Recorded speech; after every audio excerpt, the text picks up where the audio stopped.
সুপ্রিয় শিক্ষার্থী, আসসালামু আলাইকুম। আশা করি তোমরা ভালো আছো। আমি তোমাদের আজকের এইচএসসি ভূগোল প্রথম পত্রের চ্যাপ্টার 8 অর্থাৎ অষ্টম অধ্যায়ের সমুদ্র স্রোতের কারণ বিষয়ে আলোচনা করব। তোমরা জানো যে সমুদ্রের পানি স্থির নয়, এক স্থান থেকে অন্য স্থানে প্রবাহিত হয় এবং পৃথিবীতে যে 5টি মহাসাগর রয়েছে এই মহাসাগরের পানিগুলো এক স্থান থেকে অন্য স্থানে প্রবাহিত হয় এবং পাশাপাশি সমুদ্রের জোয়ার ভাটা এবং সমুদ্রের ঢেউ বিদ্যমান রয়েছে। এ অধ্যায়ে আমি তোমাদের সমুদ্র স্রোত এবং জোয়ার ভাটার কারণ এবং বিভিন্ন দিক বিষয় নিয়ে আলোচনা করব। তোমরা অবশ্যই আমার ক্লাস কন্টিনিউ করবে, নিয়মিত দেখবে এবং এডুট্যুর অনলাইন চ্যানেলের মাধ্যমে জিওগ্রাফির সমস্ত ক্লাস তোমরা পাবে আশা করছি।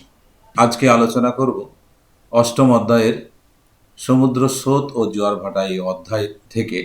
প্রথমে আজকের ক্লাস হবে সমুদ্র স্রোতের কারণ, কজেস অফ ওশিয়ান কারেন্ট। কি কারণে সমুদ্রের স্রোতগুলো প্রবাহিত হয়? আমরা দেখতে পাচ্ছি একটা ওয়ার্ল্ড ম্যাপ দেওয়া হয়েছে। এই ওয়ার্ল্ড ম্যাপের এই উপরের অংশটা হলো উত্তর আমেরিকা মহাদেশ, এইটা হলো দক্ষিণ আমেরিকা, এটা আফ্রিকা, এটা ইউরোপ, আর এই অংশটা হলো এশিয়া মহাদেশ এবং এখানে অস্ট্রেলিয়া মহাদেশ রয়েছে, এই নিচে রয়েছে অ্যান্টার্কটিকা। তো এই চিত্রে আমরা যেটা দেখতে পাচ্ছি যে একটা লাল রেখা দিয়ে অ্যারো ইন্ডিকেশন করছে, আর আরেকটা রেখা নীল রেখা এবং সাদা সাদা অ্যারোগুলো ইন্ডিকেশন করছে। এটা মূলত আসলে যে এটা 5টা মহাসাগর রয়েছে সেই মহাসাগরগুলোতে পানির প্রবাহ দেখানো হচ্ছে এই অ্যানিমেশনের মাধ্যমে। এখানে মেনলি লাল যে রেখাটা এবং সাদা ডটগুলো যেগুলো চলাচল করছে এগুলো মূলত সমুদ্র স্রোতের প্রবাহ। এই সমুদ্র স্রোত এই রেখা অভিমুখে বা অ্যারো ইন্ডিকেশন অভিমুখে এগুলো চলাচল করছে। তো তোমরা জানো যে এই আফ্রিকা, ইউরোপ, উত্তর আমেরিকা, দক্ষিণ আমেরিকার যে মধ্যবর্তী যে বিশাল জলরাশি সেটা হলো আটলান্টিক মহাসাগর। এখানে আমরা দেখতে পাচ্ছি যে একটা লাল স্রোত, মানে এটা আসলে এই একটা স্রোতের প্রবাহ দেখানো হচ্ছে, আবার পাশাপাশি আরেকটা স্রোতের প্রবাহ দেখানো হচ্ছে। এইভাবে এটার বাম দিকে অর্থাৎ উত্তর আমেরিকা এবং দক্ষিণ আমেরিকার পশ্চিম উপকূলে এটা প্রশান্ত মহাসাগর, এই মহাসাগরেও এই সমুদ্র স্রোতের শাখাগুলো চলমান এবং এখানে যে আফ্রিকা মহাদেশ রয়েছে এইটার পূর্ব উপকূল, এখানে ভারত রয়েছে, এটার পূর্বে অস্ট্রেলিয়া রয়েছে, এটার মধ্যেও যে চলমান রেখাগুলো আমরা দেখতে পাচ্ছি এগুলো সমুদ্র স্রোত। তো সমুদ্র স্রোতের কারণ হলো কি কি কারণে আসলে সমুদ্র স্রোতের পানি প্রবাহিত হয় সেই বিষয়গুলো আমরা দেখতে পাচ্ছি এখানে। বায়ু প্রবাহ, 2 হলো পৃথিবীর আবর্তন, 3 হলো লবণাক্ততার তারতম্য, 4 হলো উষ্ণতার তারতম্য, 5 হলো বাষ্পীভবনের তারতম্য, 6 হলো ভূভাগের অবস্থান, 7 হলো শৈলশিরার অবস্থান, 8 হলো সমুদ্রের গভীরতা। এখানে মানচিত্রে আরেকটা বিষয় আমরা একটু দেখে নিই যে মানচিত্রের সবসময় উপর দিক হলো উত্তর, সবসময় মানচিত্রে উপর দিক হবে উত্তর। তাহলে উত্তর যদি হয় উপর দিক, তাহলে স্বাভাবিকভাবে নিচের দিক কি হবে? এটা দক্ষিণ, এইটা হলো দক্ষিণ, আর এইদিকে হবে এইটা হবে পশ্চিম, আর এই দিক হবে পূর্ব। এই এতটুকু আমাদের মানচিত্রের ধারণা থাকলেই হবে এবং পরবর্তীতে আমরা আরো বিস্তারিত বিষয় জানব। তাহলে প্রথমে যে কারণটি হলো সেটি হলো বায়ু প্রবাহ, উইন্ড মুভমেন্ট। আমরা যদি দেখি যে সমুদ্র স্রোত সৃষ্টির প্রধান কারণ হলো বায়ু প্রবাহ, এটা আমরা তো বুঝতেই পারছি।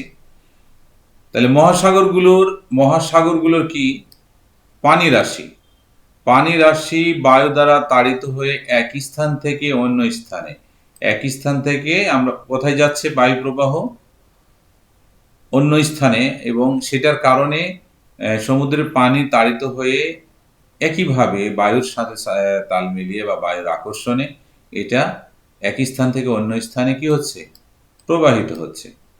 তাহলে আয়ন বায়ু পূর্ব হতে পশ্চিমে এবং প্রত্যয়ন বায়ু, তাহলে আয়ন বায়ু কোন দিক থেকে কোন দিকে যাচ্ছে, এটা পূর্ব থেকে পশ্চিমে যাচ্ছে। তার মানে হলো পূর্ব থেকে পশ্চিম মানে পূর্ব কোন দিক, এই দিক হলো পূর্ব, এইটা হলো ডান দিক পূর্ব, আর এইটা হলো পশ্চিম। তাহলে আমরা এতদূর যদি দেখি এতটুকু, আর এটা তো তোমরা জানো যে এইটা উপর দিক সবসময় মানচিত্রে কি হবে, উত্তর হবে। আর তাহলে নিচে কি হবে, দক্ষিণ হবে, এটা দক্ষিণ হবে, এটা দক্ষিণ হবে। আচ্ছা, তাহলে আমরা মোটামুটি দিক পেয়ে গেলাম। তাহলে আয়ন বায়ু কোন দিকে যাচ্ছে, তার মানে এই যে পূর্ব থেকে পশ্চিমে যাচ্ছে। তার মানে এইখানে যে রেখাগুলো আমরা পাচ্ছি, এই যে কিছুটা বেগুনি রেখা, এটা হলো পূর্ব থেকে, এই রেখাগুলো এগুলো পূর্ব থেকে কোন দিকে যাচ্ছে, পশ্চিমের দিকে যাচ্ছে। তার মানে এই বায়ু প্রবাহগুলো আয়ন বায়ু। আবার প্রত্যয়ন বায়ুর অপর নাম হলো পশ্চিমা বায়ু, যেটা পশ্চিম দিক হতে পূর্ব দিকে প্রবাহিত হয়। তাহলে উদাহরণ হিসাবে এখানে আছে আটলান্টিক মহাসাগরের উত্তর ও দক্ষিণ নিরক্ষীয় স্রোত। তাহলে আটলান্টিক মহাসাগরের এই দিক হলো উত্তর, এখানে আছে কি উত্তর এবং দক্ষিণে দক্ষিণ নিরক্ষীয় স্রোত। তাহলে এই অঞ্চলে এই দুইটা স্রোত দেখা যায় এই বায়ু প্রবাহের কারণে।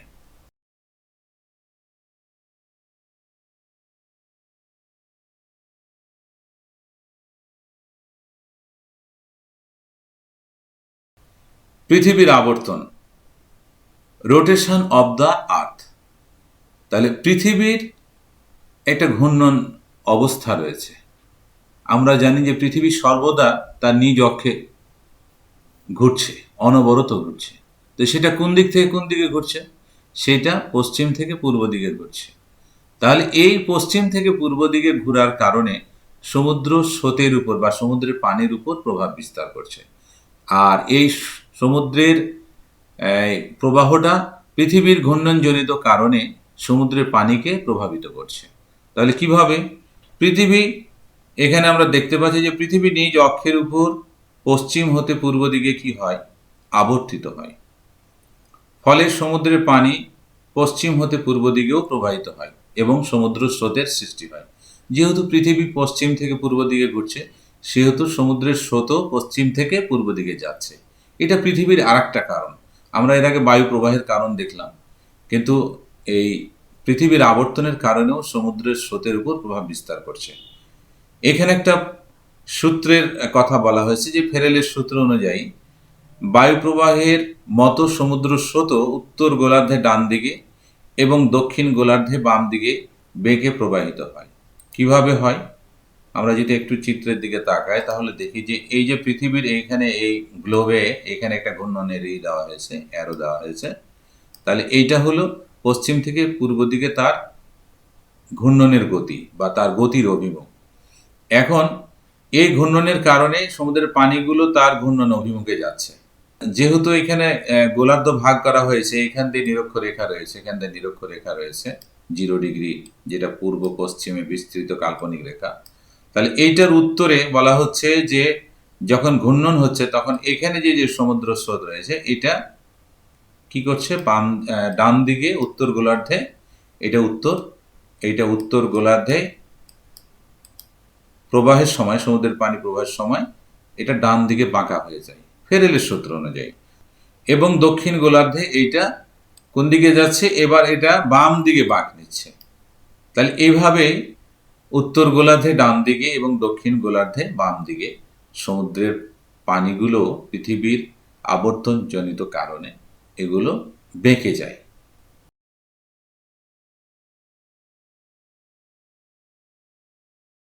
এবার সমুদ্র স্রোতের অন্যতম কারণ হলো লবণাক্ততার তারতম্য, যেটা বলা হচ্ছে যে ভ্যারিয়েশন অফ সলিনিটি।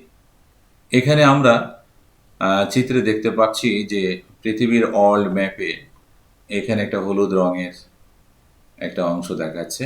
এটা আটলান্টিক মহাসাগর, এখানে প্রশান্ত মহাসাগরও দেখাচ্ছে। আর কিছু সবুজ নীলাভ অংশ রয়েছে জলভাগের উপরে। আর এটা অ্যাশ কালারটা হলো স্থলভাগ, এটা আমরা বুঝতেই পারছি, এটা অ্যান্টার্কটিকা মহাদেশ। তো এইখানে এটা লবণাক্ততার তারতম্য এখানে বোঝানো হচ্ছে। এই অংশগুলা নিরক্ষীয় অঞ্চলের কাছাকাছি, এবং এই নিরক্ষীয় অঞ্চলের কাছাকাছি হওয়ার কারণে এখানে সূর্য কি হয়, সারা বছর প্রায় লম্বভাবে কিরণ দেয়। আর এই লম্বভাবে কিরণ দেওয়ার কারণে এখানে প্রচুর পরিমাণে জলীয় বাষ্প বাষ্পীভূত হয়। আর এই জলীয় বাষ্প বাষ্পীভূত হওয়ার কারণে সমুদ্রের পানির লবণাক্ততা বৃদ্ধি পায়, মানে লবণাক্তর পরিমাণ অধিক হয়। পাশাপাশি আমরা যেগুলো সবুজ দেখতে পাচ্ছি, সবুজ অংশগুলো, এই যে উচ্চ অক্ষাংশে, বিশেষ করে মেরু অঞ্চলে বা সেখানে আমরা জানি এটা যে দুই মেরু, উত্তর এবং দক্ষিণ দু মেরুতেই প্রচুর পরিমাণে বরফ জমে আছে, এবং স্বাভাবিকভাবে সেখানকার পানিগুলো অপেক্ষাকৃত ঠান্ডা, এবং এইখানে সারা বছর সূর্য কি হয়, তির্যকভাবে কিরণ দেয়। বিশেষ করে নিরক্ষীয় অঞ্চলের যে দেশগুলো রয়েছে বা যে অঞ্চলগুলোতে জলভাগ রয়েছে, সেখানে প্রচুর পরিমাণে জলীয় বাষ্প সংগঠিত হয় সারা বছর সূর্য লম্বভাবে কিরণ দেওয়ার কারণে। পক্ষান্তরে বিশেষ করে উচ্চ অক্ষাংশের যে জলভাগগুলো রয়েছে, সেইখানে সূর্য তির্যকভাবে কিরণ দেয়। এই জন্য এই জায়গাগুলোতে লবণাক্ততার পরিমাণ কম, কারণ এখানে জলীয় বাষ্প সংগঠিত হয় না, কম হয়, তুলনামূলক কম হয়। তাহলে মহাসাগরগুলোর পানির লবণাক্ততা বেশি হলে পানি কি হয়, ঘন হয়, আর হয় কি, ভারী হয়। অপরদিকে পানির লবণাক্ততা কম হলে পানি কি হয়, হালকা হয়। তাহলে ঘন ভারী সমুদ্রের পানি নিচের দিকে নেমে যায়, এবং হালকা পানি কি হয়, উপরের দিকে ভেসে ওঠে। তাহলে পানির এই লবণাক্ততার সমতা রক্ষা করার জন্য সমুদ্রের পানি এক স্থান থেকে অন্য স্থানে কি হয়, প্রবাহিত হয় এবং সমুদ্র স্রোতের সৃষ্টি করে। এখানে উদাহরণ হিসাবে দেওয়া আছে, যেমন হলো কি ক্যাস্পিয়ান সাগরের স্রোত।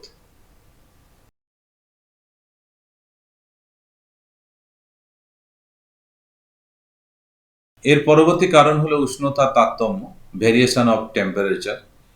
সমুদ্র পৃষ্ঠে আমরা যে লবণাক্ততা তারতম্য পড়লাম, সে একই কথা এখানে আমরা চিত্রটার দিকে যদি খেয়াল করে দেখতে পাবো, যেখানে সূর্যের আলো পড়ছে, এবং এইখানে কি হচ্ছে, যে যে অংশে সূর্যের আলো পড়ছে সেখানে তাপমাত্রা বৃদ্ধি পাচ্ছে।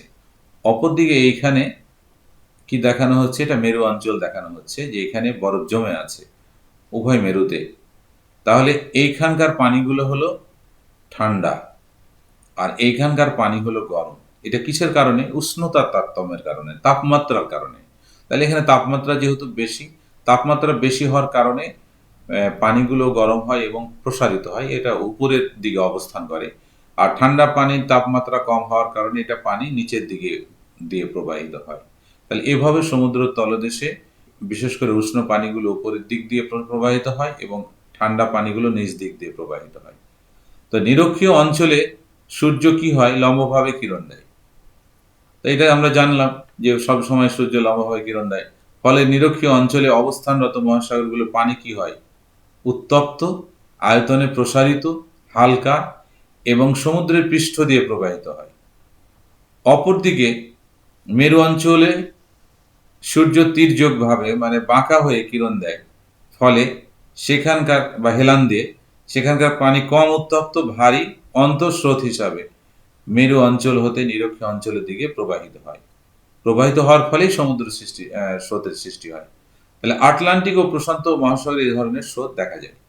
তাহলে আমরা যদি একটু চিত্রের দিকে আরেকটু খেয়াল করি, তাহলে দেখতে পাচ্ছি যে এই, তাহলে কোল্ড স্রোতটা কোন দিক দিয়ে যাবে, এভাবে নিচ দিক দিয়ে যাবে, আর এইদিকে উত্তপ্ত পানি উপর দিক দিয়ে প্রবাহিত হয়। এভাবে এটা হলো পৃষ্ঠস্রোত, আর এটা অন্তঃস্রোতের সৃষ্টি করে। তো এই জন্য বলা হচ্ছে যে মেরু অঞ্চলে কি হয়, সূর্য তির্যকভাবে কিরণ দেয়, আর নিরক্ষীয় অঞ্চলে, আমরা তো বুঝছি নিরক্ষীয় অঞ্চলে হলো যে মাঝামাঝি পৃথিবীর, তাহলে সেখানকার পানি বেশি উত্তপ্ত হয়, আয়তনে প্রসারিত, হালকা, এবং এই পানিটা তখন কি হয়, সমুদ্রের পৃষ্ঠ দিয়ে প্রবাহিত হয়। তাহলে এইভাবে একটা হলো অন্তঃস্রোত আর একটা হলো পৃষ্ঠদেশীয় স্রোত বা বহিঃস্রোত, যেটাই বলি না কেন। তাহলে একটা নিরক্ষীয় অঞ্চলের দিকে প্রবাহিত হয় আর সমুদ্র স্রোতের সৃষ্টি করে। এইটা আমরা কোথায় দেখতে পাবো? আটলান্টিক আর প্রশান্ত মহাসাগরে এই ধরনের স্রোত আমরা দেখতে পাবো।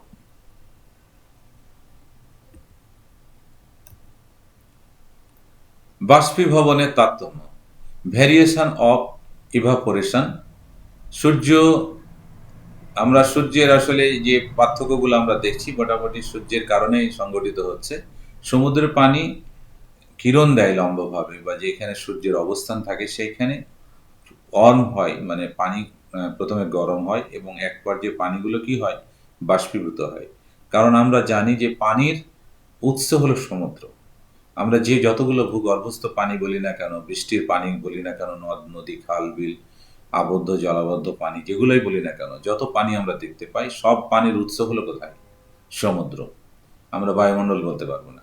কারণ এইটা তোমাদের বিষয়, যখন ওয়াটার সাইকেল পড়াবো তখন এইটা আরো বিস্তারিত তোমরা জানতে পারবা। তো পানির সোর্স হলো, উৎস হলো সমুদ্র। তাহলে এই যে এই উন্মুক্ত বিশাল জলাশয়, এখান থেকে সূর্যের উপস্থিতির কারণে বা লম্বভাবে কিরণ দেওয়ার কারণে লম্ব এবং তির্যক এটা খেয়াল রাখতে হবে যে কোন অঞ্চলে সূর্য লম্বভাবে কিরণ দেয়, কোন অঞ্চলে তির্যকভাবে কিরণ দেয়। আমাদের অঞ্চলে যখন, বিশেষ করে কর্কটক্রান্তি অঞ্চলে যখন শীতকাল হয় তখন সূর্য থাকে দক্ষিণ গোলার্ধে। আবার আমরা আমাদের এখানে যখন গ্রীষ্মকাল হয় তখন সূর্য চলে আসে নিরক্ষরেখা পার হয়ে কর্কটক্রান্তি রেখায় চলে আসে। তাহলে মকরক্রান্তিতে যখন সূর্যের অবস্থান তখন আমাদের দেশে শীতকাল। আর এখন হলো কর্কটক্রান্তিতে আমাদের অবস্থান, আমরা উত্তর অক্ষাংশে রয়েছি, উত্তর গোলার্ধে রয়েছি।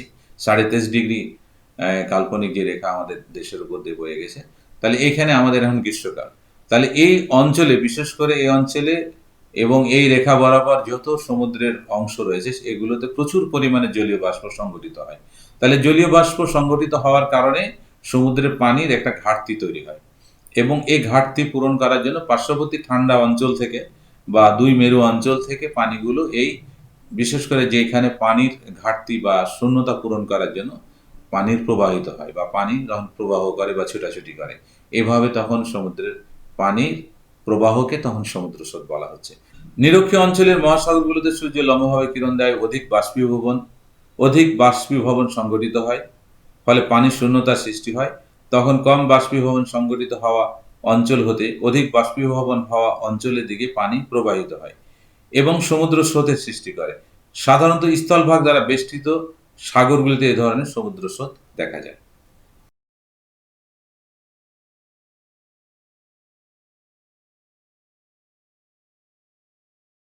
সমুদ্রের পানির অভিমুখে কোনো ভূভাগ বা কোনো দ্বীপ থাকলে সেইখানে সমুদ্রের যে মেইন প্রবাহ বা প্রধান যে সমুদ্র স্রোত সেটা কয়েকটি শাখায় বিভক্ত হতে পারে। তো এইখানে আমরা যে জিনিসটা দেখতে পাচ্ছি যে ভূভাগের অবস্থান সমুদ্র স্রোত সৃষ্টিতে পরোক্ষভাবে ভূমিকা পালন করে থাকে।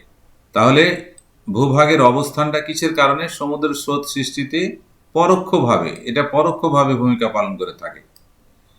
কারণ হলো ভূভাগের অবস্থান মূল স্রোত হতে একাধিক স্রোতের জন্ম হয়। যেমন আটলান্টিক মহাসাগরে নিরক্ষীয় স্রোতটি, এটা কোনখানে? এইখানে স্রোতের কথা বলা হচ্ছে, এইখানে একটা কথা বলা হচ্ছে, এই যে এই নিরক্ষীয় স্রোত, এটা আটলান্টিক মহাসাগরে যে চিত্রে আমরা দেখতে পাচ্ছি, এটা হলো ব্রাজিল, এটা ব্রাজিল। এই ব্রাজিলের কি বলা হচ্ছে, সেন্ট রক অন্তরীপে বাধা পেয়ে দুটি শাখায় বিভক্ত হয়। একটি ক্যারিবিয়ান সাগরে প্রবেশ করে, অপরটি দক্ষিণ আমেরিকার পূর্ব উপকূল দিয়ে প্রবাহিত হয়। তাহলে দক্ষিণ আমেরিকা মহাদেশ কোনটা? এইটা হলো দক্ষিণ আমেরিকা মহাদেশ। তাহলে অপর শাখাটি এটা এই বরাবর নিরক্ষরেখা আছে, এই বরাবর নিরক্ষরেখা আছে। তাহলে এইটা উত্তর গোলার্ধে, এইটা কোথায় প্রবেশ করছে? ক্যারিবিয়ান সাগরে প্রবেশ করছে। আর আরেকটি শাখা দক্ষিণ আমেরিকার পূর্ব উপকূল দিয়ে, যেটা ব্রাজিল স্রোত নাম দিয়ে, এটা দক্ষিণ গোলার্ধে প্রবেশ করছে। তাহলে এইভাবে এই ভূভাগের অবস্থানের কারণে, এখানকার ভূভাগের অবস্থানের কারণে সমুদ্রের স্রোতটি কয়েকটি শাখায় বিভক্ত হলো।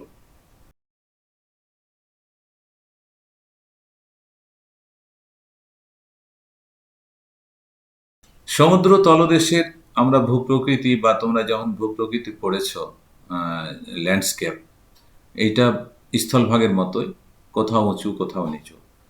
তো সমুদ্র তলদেশেও কোথাও গভীর খাত, কোথাও পাহাড়, কোথাও দ্বীপ, এটা স্থলভাগের মতোই সমুদ্রের তলদেশের ভূপ্রকৃতি মোটামুটি প্রায় একই রকম। তো সমুদ্র তলদেশের একটি অন্যতম উঁচু ভূমির নাম হলো শৈলশিরা। এই শৈলশিরার অবস্থানের কারণেও সমুদ্র স্রোতের সৃষ্টি হয়। সমুদ্র তলদেশে নিমজ্জিত শৈলশিরা বলা হচ্ছে, যেটা হলো উঁচু ভূমি। এই যে এখানে যেটা আমরা দেখতে পাচ্ছি, এগুলা সমুদ্র তলদেশে উঁচু ভূমি। আচ্ছা, এই উঁচু ভূমির ফলে উভয় পাশে তলদেশে পানির লবণাক্ততা, বেশ কিছু কারণে লবণাক্ততা, ঘনত্ব ইত্যাদির মধ্যে যথেষ্ট পার্থক্য পরিলক্ষিত হয়, ফলে সমুদ্র স্রোতের গতি প্রকৃতির উপর প্রভাব বিস্তার করে। যেমন আফ্রিকার উত্তরাঞ্চল জিব্রাল্টার প্রণালীর মধ্যে একটি শৈলশিরার অবস্থান থাকায় আটলান্টিক মহাসাগরে শীতল স্রোত ভূমধ্য সাগরে যেতে বাধাপ্রাপ্ত হয়। তাহলে আমরা জানি যে শীতল স্রোতগুলো সাধারণত সমুদ্রের তল দিয়ে চলাচল করে, আর উষ্ণ স্রোতগুলো সমুদ্রের উপর দিয়ে চলাচল করে। তাহলে সমুদ্র স্রোত এই যে তলদেশ দিয়ে প্রবাহিত হওয়ার সময়, যেহেতু তলদেশে এরকম উঁচু ভূমি রয়েছে, এগুলোকে বলা হচ্ছে নিমজ্জিত শৈলশিরা। এই নিমজ্জিত শৈলশিরার কারণে যেগুলো শীতল স্রোত, এই শীতল স্রোতগুলো কিন্তু ওই শৈলশিরায় বা উঁচু ভূমিতে বাধাপ্রাপ্ত হয়।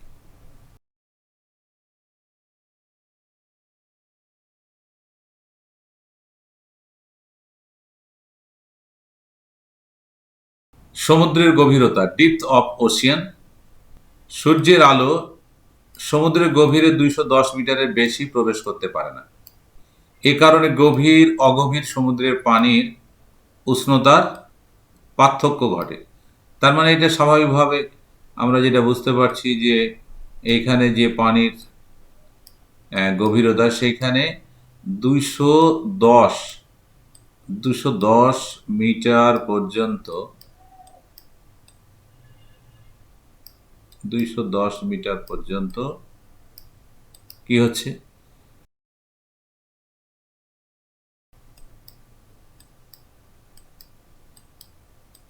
তাহলে 10 মিটার পর্যন্ত সূর্যের আলো পৌঁছতে পারে। এটার কারণে দেখা যাচ্ছে যে অংশগুলো গভীর, মানে একবারে সমুদ্রের তলদেশ পর্যন্ত সূর্যের আলো পৌঁছে না। তাহলে এই না পৌঁছার কারণে এই পানিগুলো কি শীতল হয়ে থাকে, বা পানির যে স্বাভাবিক তাপমাত্রা সেটাই থাকে, কিন্তু উপরের পানিগুলো কি হয়, এটা অনেকটা গরম থাকে, যেহেতু সূর্যের আলো প্রায় 210 মিটার পর্যন্ত। তাহলে এইটার কারণে বলছে কি যে গভীরতম অংশগুলো পৃথিবীর কেন্দ্রের নিকটবর্তী বলে মধ্যাকর্ষণের প্রভাব পরিলক্ষিত হয়। কারণ এইখানে যে বেশি গভীর থাকে সেটাও আবার কি মধ্যাকর্ষণের একটা আকর্ষণ থাকে, এবং যেটা অগভীর সেইটা আবার কি হয়, এখানে উষ্ণতার পার্থক্য ঘটে। তাহলে এইভাবে সমুদ্রের পানির ভিতরে প্রবাহের সৃষ্টি হয়।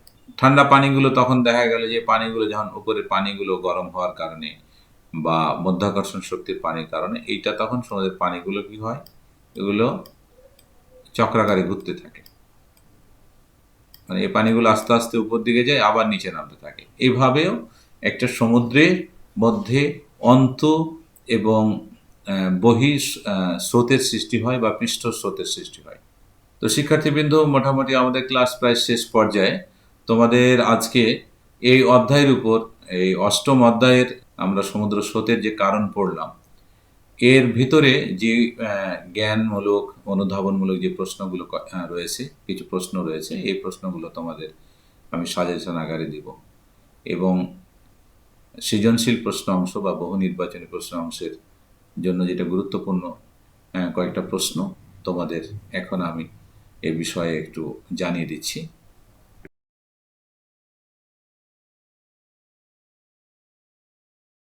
জ্ঞানমূলক প্রশ্ন, তোমরা এখান থেকে সেরকম প্রশ্ন না আসলেও দুইটা প্রশ্ন তোমরা এখানে দেখতে পারো। প্রথম প্রশ্ন হতে পারে জ্ঞানমূলক প্রশ্ন থেকে যে সমুদ্র স্রোত কাকে বলে। এটা একটা সিম্পল প্রশ্ন। সমুদ্র স্রোত কাকে বলে? আমরা স্রোত জানছি, এটা বুঝতেই পারছি যে সমুদ্রের পানি এক স্থান থেকে অন্য স্থানে প্রবাহিত হওয়াকেই সমুদ্র স্রোত বলে। এটা তোমরা যদি বলে দিতে পারো কোনো সমস্যা নেই। তবে বইয়ের ভাষা একটু প্রয়োগ করলে একটু সুন্দরভাবে এটা আরো একটু ভালো হয়। সেটা লিখলে কি হবে, যে সমুদ্রের পানি রাশি একটা নির্দিষ্ট গতিপথ অনুসরণ করে একই স্থান থেকে অন্য স্থানে প্রবাহিত হওয়াকেই সমুদ্র স্রোত বলে। একই কথা, কিন্তু এইটাতে একটু, যে সমুদ্রের গতিপথকে অনুসরণ করে একই স্থান থেকে অন্য স্থানে সমুদ্রের পানি প্রবাহিত হওয়াকে সমুদ্র স্রোত বলে।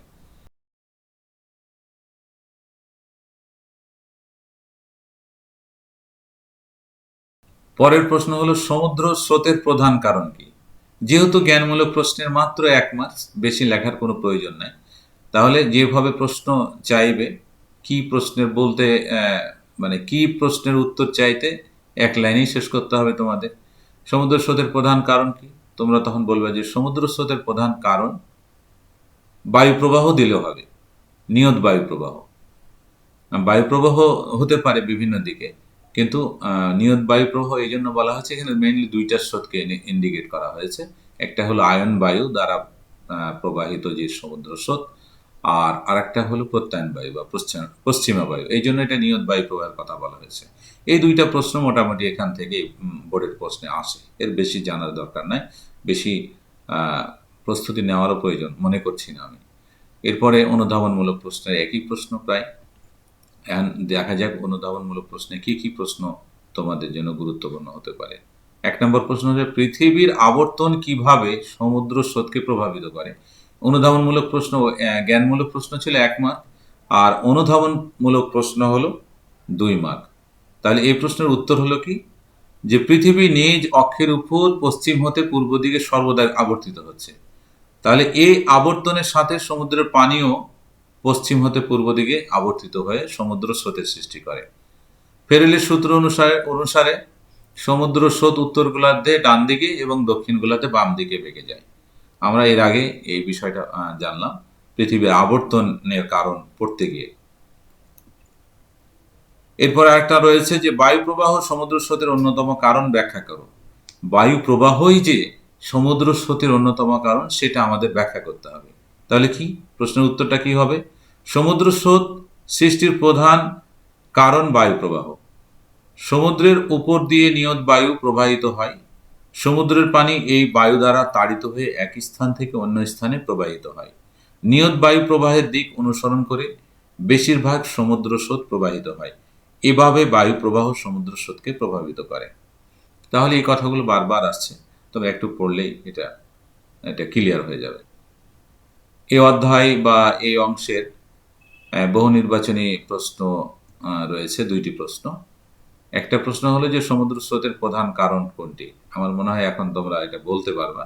অপশান: বায়ুপ্রবাহ, পৃথিবীর আবর্তন গতি, উষ্ণতার তারতম্য, স্থলভাগের অবস্থান। 4টাই কিন্তু সমুদ্র স্রোতের জন্য কারণ, কিন্তু প্রশ্নে কি বলা হয়েছে?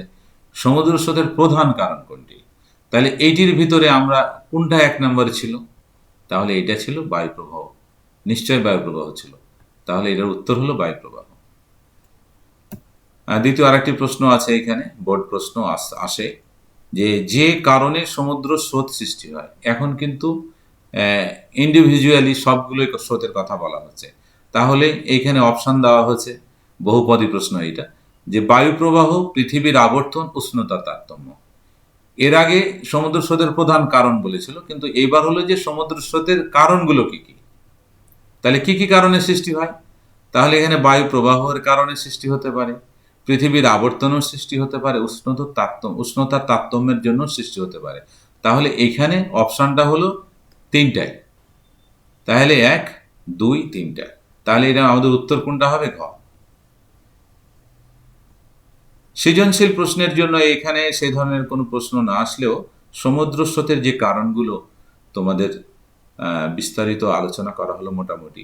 তোমরা এতটুকু যদি লিখতে পারো, তাহলে সমুদ্র স্রোতের কারণগুলো এই তোমার সৃজনশীল অংশ থেকে গ গ যে অংশ উদ্দীপকের, এই গ থেকে তোমরা সমুদ্র স্রোতের কারণটা এখান থেকে পেতে পারো। তো প্রিয় শিক্ষার্থী, অনেকক্ষণ ধরে আমি তোমাদের এই ক্লাসটা নিলাম। আশা করি তোমরা এটা গুরুত্ব সহকারে পড়বা এবং এই পরবর্তী যে সব শেষের দিকে যে প্রশ্নগুলো দিয়েছি তোমরা এই ক্লাসটা ভালো করে করার পর এই প্রশ্নগুলো একটু পড়লেই তোমাদের আশা করি ক্লিয়ার হয়ে যাবে। তো তোমরা ভালো থাকো, আমার জন্য দোয়া করো, এবং আগামীতে বা আগামী নেক্সট ক্লাসে অবশ্যই তোমাদের সাথে দেখা হবে। আসসালামু আলাইকুম ওয়া রাহমাতুল্লাহ।